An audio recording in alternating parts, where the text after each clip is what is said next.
Hello বন্ধুরা, আমি মাধুরী পাল। আমি কলকাতার একজন মেয়ে। আজকে আমি তোমাদের যে গল্পটা বলবো সেটা আমার কাকাকে নিয়ে। যদিও তিনি আমার আপন কাকা নন, তিনি আমার বাবার ঘনিষ্ঠ বন্ধু। আমার জীবনটা শুরু হয়েছিল এক অন্যরকম পথে। যখন আমার বয়স খুব কম তখনই আমার বাবা আমাদের ছেড়ে চলে যান। বাবার চলে যাওয়াটা আমাদের পরিবারে একটা বিরাট শূন্যতা তৈরি করেছিল। মা দিশেহারা হয়ে পড়েছিলেন। সেই কঠিন সময়েই মা দ্বিতীয় বিবাহে আবদ্ধ হন। আমার সৎ বাবা শুভম পাল একজন চমৎকার মানুষ ছিলেন। যদিও আমি মায়ের প্রথম স্বামীর সন্তান ছিলাম, তবুও তিনি আমাকে নিজের মেয়ের মতোই ভালোবাসতেন। তার এই ভালোবাসা আমার জীবনে একটা দারুণ স্বস্তি এনেছিল। আমরা শহরে এক সাধারণ জীবনযাপন করতাম। বাবা ফেরিওয়ালা ছিলেন। সকালে বের হয়ে সারাদিন ফেরি করে রাতে বাড়ি ফিরতেন। আর মা ছিলেন গৃহিণী, সংসার সামলাতেন। এইভাবেই চলছিল আমাদের ছোট্ট সংসার। আমার বাবার একজন ঘনিষ্ঠ বন্ধু ছিলেন যাকে আমরা কাকা বলে ডাকতাম। তার নাম শশাঙ্ক মুখার্জি। তিনি আমাদের পরিবারের একজন অবিচ্ছেদ্য অংশ হয়ে উঠেছিলেন। তিনি আমাকে নিজের মেয়ের মতোই ভালোবাসতেন এবং যখনই আমার কিছু প্রয়োজন হতো তখনই তিনি সেটা এনে দিতেন। নতুন জামা, পছন্দের খাবার, এমনকি পড়াশোনার জিনিসপত্র, কাকা সব সময় আমার পাশে থাকতেন। তারই উদারতা আর স্নেহ দেখে আমি মুগ্ধ হয়ে যেতাম। আমার মায়ের সাথেও তার বেশ ভালো খাতির ছিল। তারা প্রায়ই দীর্ঘক্ষণ ধরে গল্প করতেন, যেন অনেক দিনের পরিচিত বন্ধু। কাকার উপস্থিতি আমাদের বাড়িতে একটা স্বস্তির পরিবেশ তৈরি করত। কাকা ছিলেন একজন সরকারি ছোটখাটো চাকরিজীবী। প্রতিদিন অফিসের কাজ শেষ করে তিনি আমাদের বাড়িতে আসতেন। মা আর তিনি মিলে চা খেতে খেতে গল্প করতেন। তাদের গল্পের বিষয়বস্তু থাকত সমাজের নানা দিক, পুরনো দিনের স্মৃতি আর আমাদের পরিবারের সুখ দুঃখের কথা। মাঝে মধ্যে কাকা আমাকেও তার কাছে ডেকে নিতেন। নানা ধরনের প্রশ্ন করতেন, যেমন পড়াশোনা কেমন চলছে, কোনো বিষয় ভালো লাগে, ভবিষ্যতে কি হতে চাও ইত্যাদি। তার প্রশ্নগুলোতে সব সময় একটা আন্তরিকতা থাকত। মনে হতো যেন তিনি সত্যিই আমার ভালো চান। আমি কখনো এসব প্রশ্ন নিয়ে গভীরভাবে ভাবিনি, কারণ তিনি আমাদের পরিবারের একজন শ্রদ্ধেয় ব্যক্তি ছিলেন। সবকিছুই ঠিকঠাক চলছিল। আমি ধীরে ধীরে বড় হচ্ছিলাম। সময়ের সাথে সাথে আমার শারীরিক আর মানসিক পরিবর্তন আসছিল। কৈশোরের দোরগোড়ায় এসে আমি নিজেকে আরও ভালোভাবে চিনতে পারছিলাম। ঠিক তখনই আমি অনুভব করতে শুরু করলাম যে কাকার দৃষ্টিতে যেন একটা সূক্ষ্ম পরিবর্তন আসছে। প্রথম দিকে আমি বিষয়টা তেমন গুরুত্ব দিইনি। ভেবেছিলাম হয়তো ভুল বুঝছি, কিন্তু সময়ের সাথে সাথে এই অনুভূতিটা আরও জোরালো হতে লাগল। তার কথা বলার ধরন, আমাকে দেখার ভঙ্গি, সব কিছুতেই যেন একটা অন্যরকম ইঙ্গিত ছিল যা আমি তখন পুরোপুরি বুঝতে পারছিলাম না।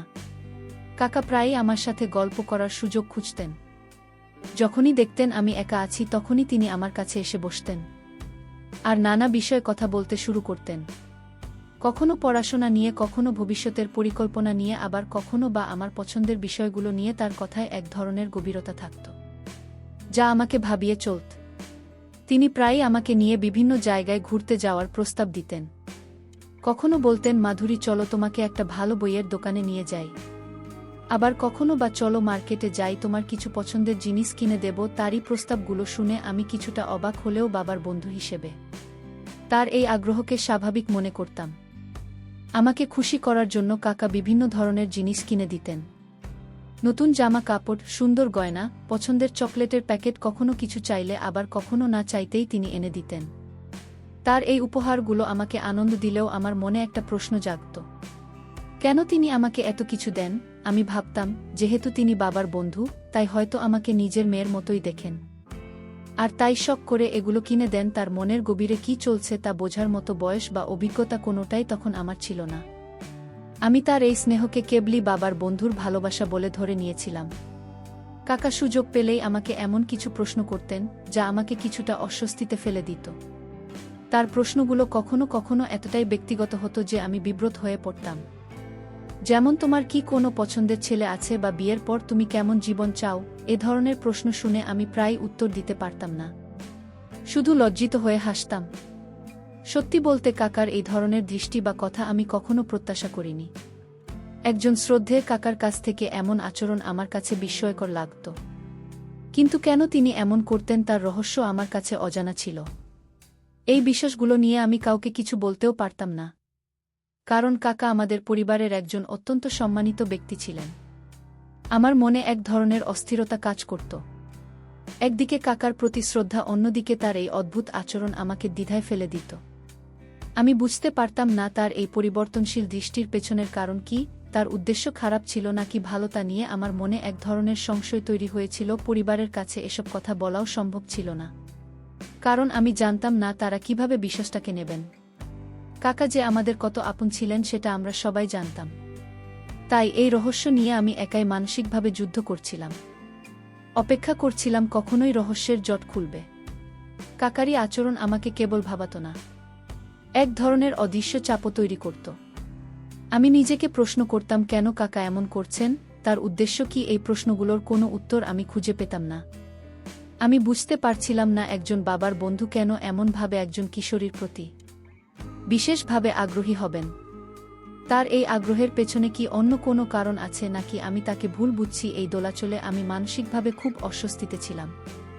আমার দিনগুলো কাটছিল এক ধরনের উদ্বেগ আর সংশয়ের মধ্যে। মায়ের কাছে কিংবা সৎ বাবার কাছে কিছু বলতে পারতাম না। তারা কাকার প্রতি এত শ্রদ্ধাশীল ছিলেন যে আমার এই অনুভূতিগুলো বললে তারা কিভাবে নেবেন তা নিয়ে আমি নিশ্চিত ছিলাম না। হয়তো তারা আমাকেই ভুল বুঝবেন বা ভাববেন আমি বেশি বাড়াবাড়ি করছি। তাছাড়া কাকা আমাদের পরিবারের জন্য অনেক কিছু করেছেন। বিপদের সময় সবসময় পাশে দাঁড়িয়েছেন। এমন একজন মানুষের বিরুদ্ধে কিছু বলার কথা ভাবতেই আমার অপরাধবোধ হতো। তাই মনের সব কথা মনেই রেখে দিতাম আর একা একা এই চাপ সহ্য করতাম। একদিন কাকা আমাকে তার বন্ধুদের এক পারিবারিক অনুষ্ঠানে নিয়ে যাওয়ার প্রস্তাব দিলেন। তিনি বললেন, মাধুরী, আমার এক বন্ধুর বাড়িতে একটা ছোট গেট টুগেদার আছে, তুমি গেলে খুব খুশি হব। অনেক ভালো ভালো ছেলে মেয়ে আসবে, তোমার সময়টা ভালো কাটবে। আমি প্রথমে কিছুটা ইতস্তত করেছিলাম, কিন্তু কাকা এত জোরাজোরি করলেন যে শেষ পর্যন্ত রাজি হলাম।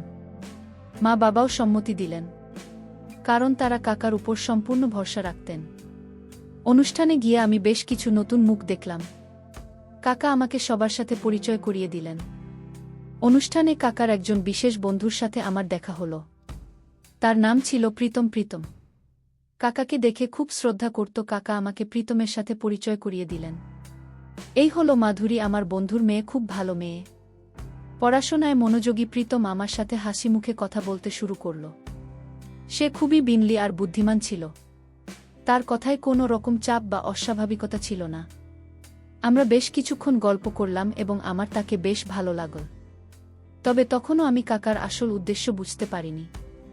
সেই দিনের পর থেকে কাকা প্রায় প্রীতমের কথা বলতেন। তিনি বলতেন, প্রীতম খুব ভালো ছেলে, ওর বাবা মা নেই, কিন্তু নিজের চেষ্টায় অনেক বড় হয়েছে। ওর একটা ভালো মনের মানুষ দরকার যে ওর জীবনকে আলোকিত করতে পারবে। কাকার মুখে প্রীতমের প্রশংসা শুনে আমি অবাক হতাম। কেন কাকা হঠাৎ করে প্রীতমের কথা এত বলছেন তা আমার বোধগম্য ছিল না।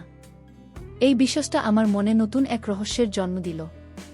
কাকার এই নতুন ধরনের আলোচনা আমার মধ্যে আরও সংশয় তৈরি করল। আমি অনুভব করতে লাগলাম যে কাকা আমাকে প্রীতমের সাথে আরও বেশি করে মেশানোর চেষ্টা করছেন। কখনো বলতেন, মাধুরী, প্রীতমের সাথে তোমার পড়াশোনা নিয়ে আলোচনা করতে পারো, ও খুব বুদ্ধিমান, তোমার অনেক সাহায্য করতে পারবে। আবার কখনো বা প্রীতমকে আমাদের বাড়িতে আসতে উৎসাহিত করতেন যাতে আমরা একে অপরের সাথে পরিচিত হতে পারি। কাকার এই ধরনের কৌশল দেখে আমি কিছুটা বিব্রত বোধ করতাম। তবে তার উদ্দেশ্য কি তা নিয়ে আমার মনে তখনও স্পষ্ট ধারণা ছিল না। মাঝে মাঝে আমার মনে হতো কাকা হয়তো আমার ভবিষ্যৎ জীবন নিয়ে কিছু ভাবছেন, কিন্তু তিনি সরাসরি কিছু বলতেন না। তার প্রতিটি কথা আর আচরণ যেন একটা নির্দিষ্ট লক্ষ্যের দিকে ইঙ্গিত করত। আমি বুঝতে পারছিলাম না এই লক্ষ্যটা কি। কাকা সব সময় আমাকে জিজ্ঞেস করতেন, তোমার কেমন ছেলে পছন্দ, তোমার জীবনে কেমন জীবন সঙ্গী চাও? এই প্রশ্নগুলো শুনে আমি আরও বেশি বিভ্রান্ত হতাম। আমার মনে হতো কাকা যেন আমাকে কোনো কিছুর জন্য প্রস্তুত করছেন, কিন্তু কিসের জন্য তা আমি জানতাম না। এভাবেই দিন কাটছিল। আমার মনের মধ্যে কাকার আচরণ নিয়ে অনেক প্রশ্ন আর সন্দেহ ঘুরপাকার ছিল। আমি আশা করছিলাম যে একদিন না একদিন এই রহস্যের জট খুলবে। আমার মনে একটা অদম্য কৌতূহল ছিল কাকারে অদ্ভুত আচরণের পেছনের কারণ জানতে। আমি অপেক্ষা করছিলাম সেই দিনের জন্য যেদিন সব সত্যি আমার সামনে উন্মোচিত হবে। কাকার এই আচরণগুলো আমাকে ক্রমশ এক গভীর ভাবনার জগতে ঠেলে দিচ্ছিল। আমি দিন রাত শুধু এটাই ভাবতাম, কাকা কেন এমন করছেন? তার উদ্দেশ্য যদি খারাপ না হয় তাহলে কেন তিনি এমন সব প্রশ্ন করছেন যা আমাকে বিব্রত করছে? এই ভাবনাগুলো আমার দৈনন্দিন জীবনকেও প্রভাবিত করতে শুরু করেছিল। পড়াশোনায় মন বসাতে পারতাম না। বন্ধুদের সাথে গল্প করার সময়ও আমার মাথায় কাকার কথা ঘুরপাক খেত। আমার ভেতরের এই অস্থিরতা কাউকে বোঝাতে পারছিলাম না। মায়ের কাছে কিংবা সৎ বাবার কাছে কিছু বলতে পারতাম না। তারা কাকার প্রতি এত শ্রদ্ধাশীল ছিলেন যে আমার এই অনুভূতিগুলো বললে তারা কিভাবে নেবেন আমি নিশ্চিত ছিলাম না। হয়তো তারা আমাকেই ভুল বুঝবেন বা ভাববেন আমি বেশি বাড়াবাড়ি করছি। তাছাড়া কাকা আমাদের পরিবারের জন্য অনেক কিছু করেছেন। বিপদের সময় সবসময় পাশে দাঁড়িয়েছেন। এমন একজন মানুষের বিরুদ্ধে কিছু বলার কথা ভাবতেই আমার অপরাধবোধ হতো। তাই মনের সব কথা মনেই রেখে দিতাম আর একা একা এই চাপ সহ্য করতাম। একদিন কাকা আমাকে নিয়ে একটি স্থানীয় মেলায় গেলেন। মেলাতে অনেক ভিড় ছিল আর নানা ধরনের জিনিসপত্র বিক্রি হচ্ছিল। কাকা আমাকে বললেন, মাধুরী, তোমার যা পছন্দ হয় তুমি আমাকে বলো, আমি তোমাকে কিনে দেব। আমি ইতস্তত করছিলাম, কারণ এমনিতেই তিনি আমাকে অনেক কিছু কিনে দিতেন, কিন্তু প্রায় আমি কিছু পুতুলের চুড়ি পছন্দ করলাম। কাকা হাসি মুখে সেগুলো কিনে দিলেন। সেই দিনটা আমার ভালোই কাটছিল। কিন্তু মেলার ভিড়ের মধ্যে কাকা যখন আমার হাত ধরে হাঁটছিলেন তখন এক অদ্ভুত অনুভূতি হলো। তার হাতের স্পর্শে কেমন যেন একটা দ্বিধা কাজ করছিল আমার মধ্যে। মেলা থেকে ফেরার পথে কাকা আবার সেই পুরনো প্রশ্নগুলো করতে শুরু করলেন। তোমার কি কোনো স্বপ্ন আছে মাধুরী?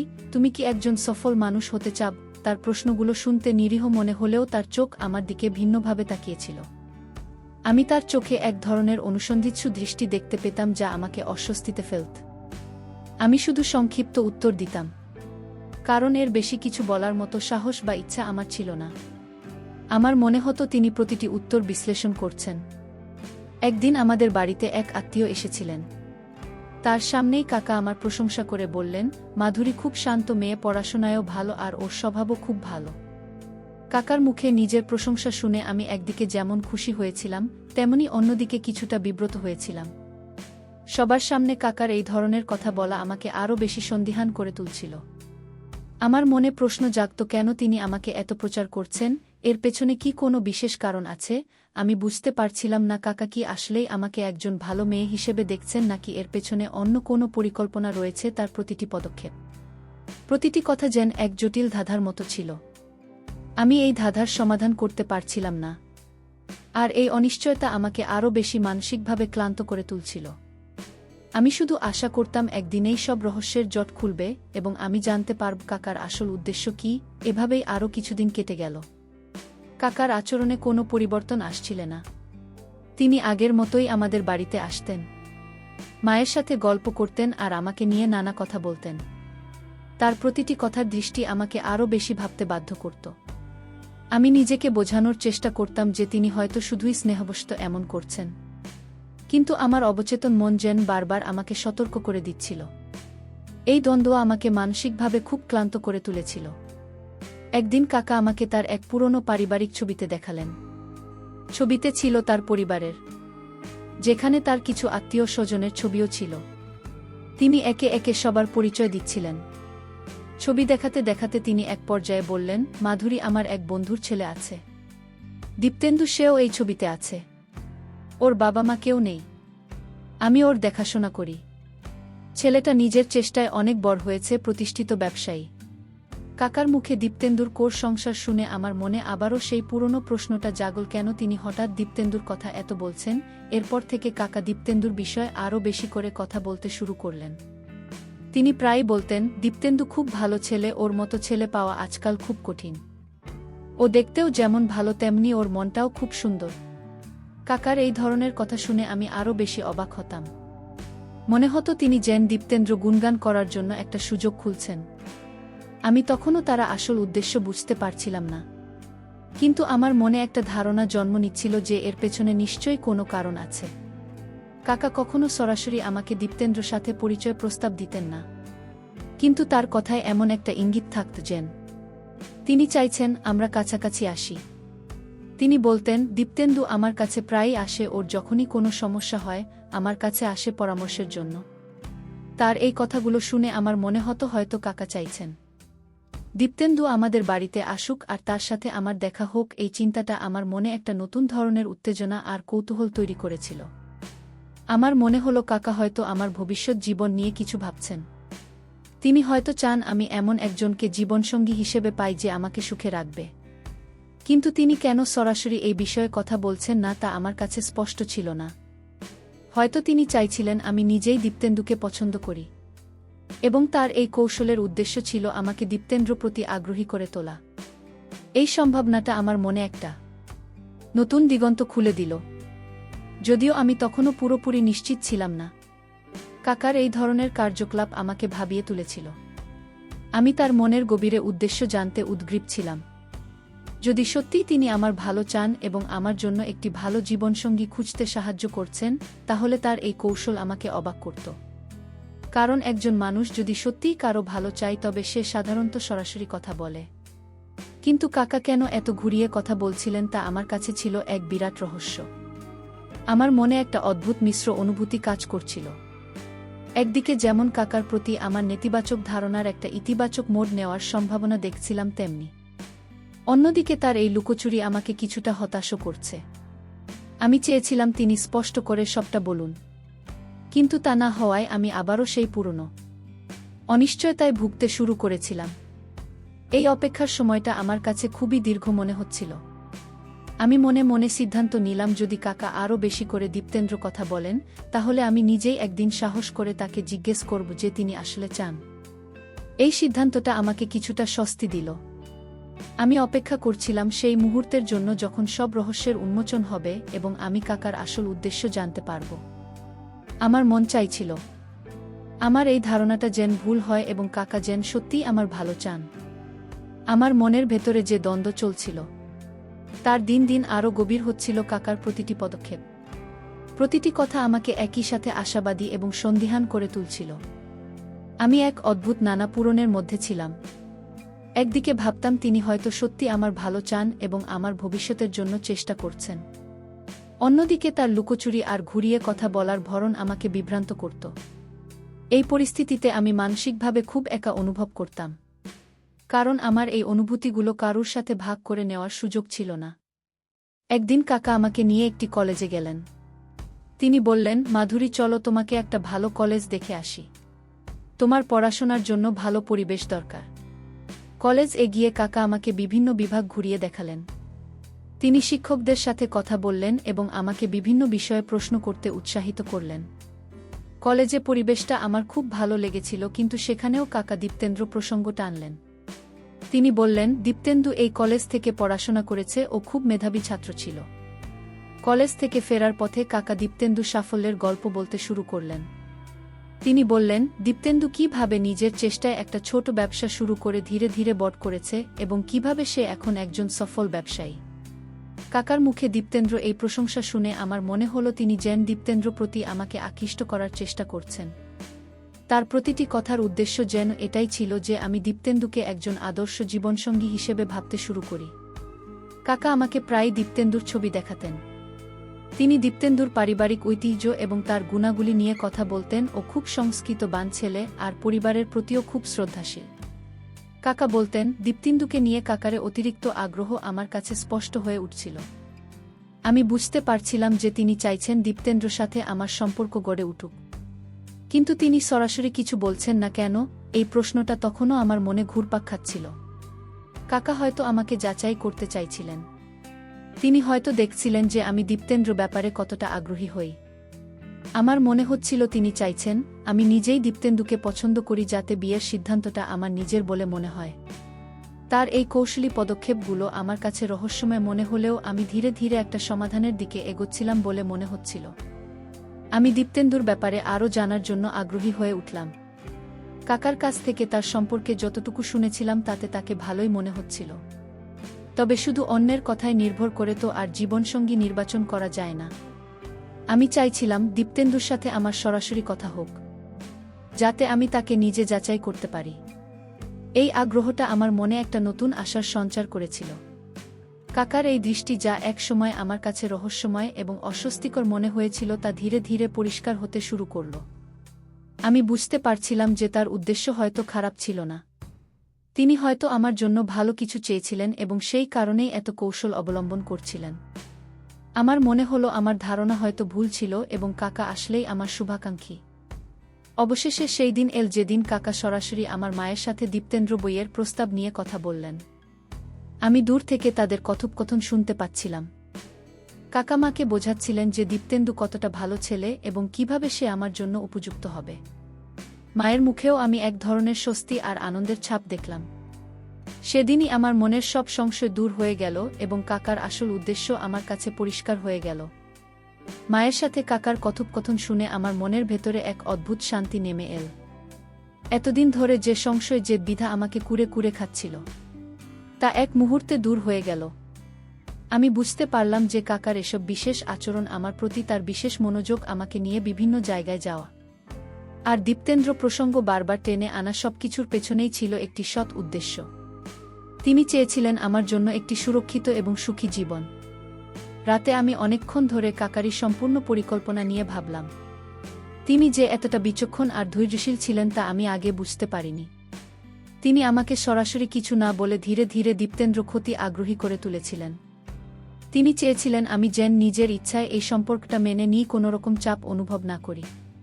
তার এই কৌশল সত্যিই প্রশংসার যোগ্য ছিল। আমি নিজেকে ধিক্কার দিলাম, কেন আমি তাকে ভুল বুঝেছিলাম, কেন তার মহৎ উদ্দেশ্যকে সন্দেহ করেছিলাম। এরপর থেকে কাকার দিকে তাকানোর সময় আমার মনে কোনো অস্বস্তি ছিল না, বরং তার প্রতি আমার শ্রদ্ধা আরও বেড়ে গিয়েছিল। তিনি যে নিঃস্বার্থভাবে আমার ভালোর জন্য এত কিছু করেছিলেন তা ভেবে আমি কৃতজ্ঞ বোধ করতাম। আমি অনুভব করতে পারছিলাম যে কাকা আমার বাবার বন্ধুর মতোই আমার জীবনে একজন অভিভাবক হিসেবে কাজ করেছেন, যিনি সবসময় আমার মঙ্গল চেয়েছেন। কয়েকদিনের মধ্যেই দীপ্তেন্দু আমাদের বাড়িতে আসা শুরু করল। কাকা তাকে নিয়ে আসতেন এবং আমাদের দুজনকে কথা বলার সুযোগ করে দিতেন। দীপ্তেন্দু সত্যিই খুব ভাল ছেলে ছিল। তার বিনয়, তার বুদ্ধিমান স্বভাব আর তার কর্মনিষ্ঠা আমাকে মুগ্ধ করল। সে খুবই শান্ত স্বভাবের ছিল আর আমার সাথে খুব সাবলীলভাবে কথা বলতো। তার সাথে কথা বলতে আমার ভাল লাগত। আমি বুঝতে পারছিলাম কাকা দীপ্তেন্দুকে যেসব গুণাবলী দিয়েছিলাম তার সবই সত্যি। দীপ্তেন্দুর সাথে আমার বেশ কিছুবার দেখা হওয়ার পর আমরা একে অপরের প্রতি আকৃষ্ট হতে শুরু করলাম। আমাদের মধ্যে একটা সুন্দর বোঝাপড়া তৈরি হয়েছিল। সে আমার পড়াশোনা, আমার স্বপ্ন আর আমার পছন্দ অপছন্দ নিয়ে কথা বলতো। তার সাথে কথা বলে আমি অনেক স্বস্তি পেতাম। কাকা যেন একজন দক্ষ ঘটকের মতো আমাদের সম্পর্কটাকে গড়ে উঠতে সাহায্য করছিলেন, কিন্তু এমনভাবে যে আমরা কেউ বুঝতে পারিনি যে এটা একটা সাজানো পরিকল্পনা। আমার মা বাবাও দীপ্তেন্দুকে খুব পছন্দ করেছিলেন। তারা দেখে খুশি হয়েছিলেন যে আমি দীপ্তেন্দ্রর সাথে স্বাচ্ছন্দ্য বোধ করছি। কাকা যখন আমার মা বাবার সামনে আনুষ্ঠানিকভাবে দীপ্তেন্দ্রর সাথে আমার বিয়ের প্রস্তাব দিলেন, তখন সবাই সনান্দে রাজি হলেন। আমার মনে কোনো দ্বিধা ছিল না। আমি দীপ্তেন্দ্রর সাথে নতুন জীবন শুরু করার জন্য প্রস্তুত ছিলাম। আমার বিয়ের দিনটা ছিল আমার জীবনের এক অবিস্মরণীয় মুহূর্ত। কাকা সেদিন খুব খুশি ছিলেন। তার মুখে এক ধরনের তৃপ্তির হাসি আমি স্পষ্ট দেখতে পাচ্ছিলাম। তিনি যেন নিজের হাতে একটি সুন্দর ছবি আঁকতে পেরেছেন, এমন একটা অনুভূতি ছিল তার চোখে মুখে। সেদিন আমি বুঝতে পারলাম কাকার সেই দৃষ্টি আর কথা আসলে ছিল তার অপার স্নেহ আর এক গভীর দূরদর্শিতার ফল। আমি এখন খুব সুখে আছি। দীপ্তেন্দু আমাকে অনেক ভালোবাসে। আমরা দুজনে মিলে একটা সুন্দর সংসার গড়ে তুলেছি। আমার জীবনের এই নতুন অধ্যায় আমি কাকার অবদানকে কোনোদিন ভুলতে পারব না। তিনি যে শুধু আমার বাবার বন্ধু ছিলেন না, তিনি ছিলেন আমার একজন প্রকৃত শুভাকাঙ্ক্ষী, যিনি আমার জীবনের পথচলায় এক গুরুত্বপূর্ণ ভূমিকা পালন করেছেন। আমার জীবনে দীপ্তেন্দুর আগমন কাকার সুদূর প্রসারী পরিকল্পনারই অংশ ছিল। আমি যতদিন যাচ্ছিল তত বেশি করে কাকার প্রতি কৃতজ্ঞ হচ্ছিলাম। তিনি যে শুধু আমার জন্য একজন উপযুক্ত জীবনসঙ্গী খুঁজে দিয়েছিলেন তা নয়, বরং তিনি আমাকে একজন সঠিক মানুষ হিসেবে যাচাইও করে নিয়েছিলেন। তার সেই প্রশ্নগুলো যে এক সময় আমাকে অস্বস্তিতে ফেলত, এখন সেগুলোর আসল উদ্দেশ্য বুঝতে পেরে আমি মুগ্ধ হতাম। তিনি আসলে জানতে চেয়েছিলেন আমি কতটা ধৈর্যশীল, কতটা বিচক্ষণ এবং কতটা চরিত্রবান। বিবাহের পর দীপ্তেন্দুর সাথে আমার জীবনটা যেন আরও সুন্দর হয়ে উঠেছিল। দীপ্তেন্দু ছিল ঠিক তেমনি যেমনটা কাকা তার সম্পর্কে বর্ণনা করেছিলেন। সে ছিল কর্মঠ, সহানুভূতিশীল এবং আমার প্রতি অত্যন্ত যত্নশীল। আমি তার সাথে প্রতিটি মুহূর্তে আনন্দ খুঁজে পেতাম। আমাদের বোঝাপড়া এতটাই গভীর ছিল যে মনে হতো আমরা যেন একে অপরের জন্যই তৈরি হয়েছি। কাকা আমাদের সম্পর্কের এই উন্নতি দেখে খুব খুশি হতেন। প্রায়ই তিনি আমাদের বাড়িতে আসতেন এবং আমাদের সুখী দেখে তৃপ্তির হাসি হাসতেন। আমাদের বিয়ের কিছুদিন পর কাকা এক বিকেলে আমাদের বাড়িতে এলেন। সেদিন তিনি বেশ গম্ভীর ছিলেন। আমি কিছুটা চিন্তিত হয়ে পড়লাম, কারণ কাকার মুখে এমন অভ্যেব ব্যক্তি আমি খুব কমই দেখেছি। তিনি বললেন, মাধুরী, আজ আমি তোমাকে একটা কথা বলতে চাই যা এতদিন বলিনি। তার কথা শুনে আমার কৌতূহল আরও বেড়ে গেল। আমি মনোযোগ দিয়ে তার কথা শুনতে লাগলাম। কাকা তখন আমাকে খুলে বললেন তার সম্পূর্ণ পরিকল্পনা। তিনি বললেন, দীপ্তেন্দু তার খুব ঘনিষ্ঠ এক বন্ধুর ছেলে যে ছোটবেলাতেই বাবা মাকে হারিয়েছে। দীপ্তেন্দ্র বাবা কাকার কাছে অনুরোধ করেছিলেন যেন তিনি তার ছেলের দেখাশোনা করেন। কাকা দীপ্তেন্দুকে নিজের ছেলের মতোই বড় করেছেন এবং তাকে একজন সফল ব্যবসায়ী হতে সাহায্য করেছেন। কিন্তু কাকার মনে একটা চিন্তা ছিল, দীপ্তেন্দ্রর জন্য এমন একজন জীবনসঙ্গী খুঁজে বার করা যে তার সংসারকে আলোকিত করতে পারবে, তাকে ভালোবাসা আর যত্নে ভরিয়ে দেবে। কাকা বললেন, আমি জানতাম তুমি খুব ভালো মেয়ে মাধুরী। তোমার বাবার ঘনিষ্ঠ বন্ধু হিসেবে আমি তোমাকে ছোটবেলা থেকেই দেখেছি। কিন্তু দীপ্তেন্দ্র জীবনটা যেহেতু অনেক কঠিন ছিল, তাই আমি চেয়েছিলাম এমন একজন মেয়েকে ওর জীবনসঙ্গী হিসেবে দিতে যে সব দিক থেকে যোগ্য হবে। আমি তোমাকে বিভিন্ন পরিস্থিতিতে যাচাই করছিলাম। তোমার ধৈর্য, তোমার বুদ্ধি আর তোমার চরিত্র কেমন তা বোঝার চেষ্টা করছিলাম। কাকার এই কথা শুনে আমি বিস্ময় হতবাক হয়ে গেলাম। এতদিন ধরে আমি যা ভেবেছিলাম তার সবটাই ভুল প্রমাণিত হলো। আমি বুঝতে পারলাম কাকার সেই বিশেষ দৃষ্টি বা ব্যক্তিগত প্রশ্ন আসলে আমারই দেখা ছিল। তিনি আমার গুণাবলী যাচাই করছিলেন যাতে তিনি নিশ্চিত হতে পারেন যে আমি দীপ্তেন্দ্রর জন্যে সঠিক মেয়ে কিনা। তার এই দূরদর্শিতা আর বিচক্ষণতা আমাকে সত্যিই মুগ্ধ করল। কাকা আরও বললেন, আমি চাইনি তোমরা কেউ বুঝতে পারো যে এটা একটা সাজানো পরিকল্পনা। কারণ আমি চেয়েছিলাম তোমাদের সম্পর্কটা স্বাভাবিকভাবে গড়ে উঠুক, যাতে তোমরা একে অপরের প্রতি আকৃষ্ট হও। যদি আমি সরাসরি বিয়ের প্রস্তাব দিতাম তাহলে হয়তো তোমরা চাপে পড়তে পারতে এবং তোমাদের সম্পর্কটা এত সুন্দরভাবে শুরু হতো না। কাকারে কথাগুলো শুনে আমার চোখের কোণে জল এসে গিয়েছিল। তার প্রতি আমার যে ভুল ধারণা ছিল তার জন্য আমি লজ্জিত হলাম। সেই দিন কাকার প্রতি আমার শ্রদ্ধা বহু গুণ বেড়ে গেল। তিনি আমার জন্যে যা করেছেন তা কোনো সাধারণ বন্ধুর কাজ নয়, একজন প্রকৃত অভিভাবকের কাজ। তার এই নিঃস্বার্থ ভালোবাসার যত্নের জন্য আমি চির কৃতজ্ঞ থাকব। তিনি প্রমাণ করে দিলেন যে ভালোবাসার যত্নের অনেক রূপ থাকতে পারে, যা বাইরে থেকে সব সময় বোঝা যায় না। কাকার কাছ থেকে সবকিছু জানার পর আমার মনটা এক অদ্ভুত অনুভূতিতে ভরে উঠেছিল। এতদিন ধরে যে মানুষটাকে নিয়ে আমি মনে মনে কত ভুল ধারণা পুষে রেখেছিলাম, আজ তার মহত্ব দেখে আমি বাক্যরুদ্ধ। আমি লজ্জিত হলাম আমার সেই সব সন্দেহের জন্য। কাকা যে এতটুকু নিঃস্বার্থভাবে আমার ভালো চেয়েছিলেন তা আমার কল্পনারও বাইরে ছিল। তিনি শুধু আমার বাবার বন্ধু ছিলেন না, আমার জীবনে তিনি একজন অভিভাবক, একজন পথপ্রদর্শক হিসেবে আবির্ভূত হয়েছিলেন। আমার জীবন এখন আনন্দে পরিপূর্ণ। দীপ্তেন্দু আর আমি মিলে একটা সুন্দর সংসার গড়ে তুলেছি। আমাদের দাম্পত্য জীবন ভালোবাসায় আর বোঝাপড়ায় ভরপুর। দীপ্তেন্দু আমাকে সব সময় সমর্থন করে এবং আমার প্রতিটি সিদ্ধান্তকে সম্মান জানা। তার সাথে কাটানো প্রতিটি মুহূর্ত আমার কাছে মূল্যবান। আমি এখন বুঝতে পারি কাকার দূরদৃষ্টির কারণেই আমি এমন একজন জীবনসঙ্গী পেয়েছি যে আমাকে এতটা সুখী রাখতে পারে। কাকা এখনও আমাদের বাড়িতে প্রায় আসেন। এখন তার দিকে তাকালে আমার মনে আর কোনো দ্বিধা বা অস্বস্তি হয় না, বরং তার চোখে আমি দেখতে পাই এক গভীর স্নেহ আর সন্তুষ্টি। তিনি যখন আমাদের দুজনকে একসাথে সুখী দেখেন তখন তার মুখে যে হাসি ফোটে তা অমূল্য। তিনি যেন নিজের হাতে বোনা একটি সুন্দর নকশা সম্পন্ন করেছেন, আর তার সেই তৃপ্তি দেখে আমার মন ভরে যায়। বন্ধুরা, আমার এই গল্প থেকে তোমরা একটা গুরুত্বপূর্ণ শিক্ষা নিতে পারো। আমরা অনেক সময় কোনো ঘটনার বাহ্যিক রূপ দেখে বা কারোর আচরণ দেখে ভুল সিদ্ধান্তে পৌঁছে যায়। মনের ভেতর নানা রকম নেতিবাচক ধারণা তৈরি করি যা আসলে ভিত্তিহীন। কাকার ক্ষেত্রেও আমার ঠিক এটাই হয়েছিল। তার কিছু আচরণ আমার কাছে রহস্যময় মনে হয়েছিল, কিন্তু তার পেছনের আসল উদ্দেশ্য ছিল মহৎ। অনেক সময় ভুল বোঝাবুঝির কারণে সম্পর্কের মধ্যে জটিলতা তৈরি হয়, এমনকি বড় ধরনের সমস্যাও সৃষ্টি হতে পারে। তাই কোনো কিছু নিয়ে সিদ্ধান্ত নেওয়ার আগে আমাদের উচিত সবকিছু ভালোভাবে যাচাই করে নেওয়া। তাড়াহুড়ো করে বিচার না করে একটু ধৈর্য ধরে পরিস্থিতি পর্যবেক্ষণ করা এবং মানুষের উদ্দেশ্য বোঝার চেষ্টা করা খুব জরুরি।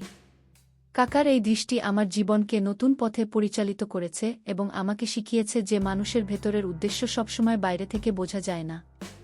আমার এই অভিজ্ঞতা আমাকে শিখিয়েছে যে পৃথিবীতে ভালো মানুষের অভাব নেই, কিছু মানুষ আছেন যারা নিঃস্বার্থভাবে অন্যের ভালো চান এবং তার জন্য পরিশ্রম করেন। কাকার মতো মানুষরা সমাজে স্তম্ভ, যারা নির্বে অন্যের জীবনে আলো জ্বালিয়ে যান। তাদের প্রতি আমাদের সম্মান জানানো উচিত এবং তাদের উদারতাকে মূল্য দেওয়া উচিত।